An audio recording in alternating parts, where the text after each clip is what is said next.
Where do you come from? I was born in Chatsworth, Ontario, and at the age of 6, my family and I moved to Surrey Valley, Manitoba. What made you realize that women's positions in society were unfair? At the age of 9, there was a picnic going on for the whole community in my neighborhood. There were various activities. I was hoping there would be races for girls or that girls may enter with the boys. When I asked my mother about this, she told me, "When you run, your skirt will fly up, and it is wrong for women and girls to show their legs." This bothered me a lot, as whenever I asked my mother questions regarding boys' and girls' behavior, she would quiet me about it. This was a matter I needed to discuss.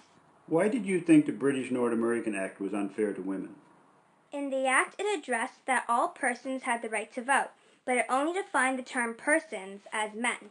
Therefore, the famous five challenged this definition. What was the end result of the persons case? As a result, women were legally allowed to be persons alongside men, and because of the effects of the Winnipeg Political Equality League, an organization I created with the aim of advancing the cause of women's suffrage, Manitoba became the first province or territory to allow women to vote, and Alberta soon followed, giving other Canadian women the right to vote as well. How did you advance women's suffrage? In 1912, I organized the Winnipeg Political Equality League, which addressed issues such as working conditions of women in factory jobs. Later, I became part of the Famous Five, along with Irene Parlby, Louise McKenney, Henrietta Edwards, and Emily Murphy, and battled to appoint women in the Senate. What were some things you campaigned for during the time you were a member of the Alberta legislature? I served as a member of the Alberta legislature between 1921 and 1926.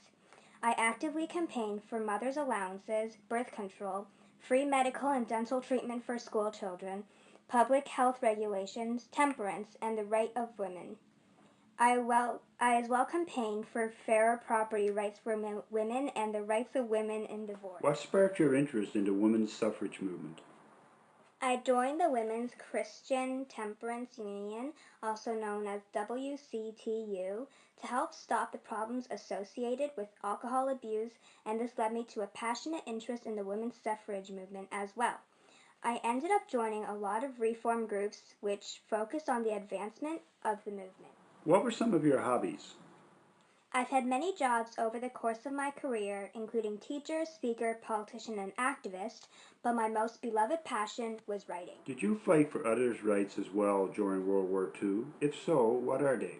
During the Second World War, I supported the right of Japanese in Canada to vote. I urged the government to open its doors to Jewish refugees, at least to Jewish children, during World War II.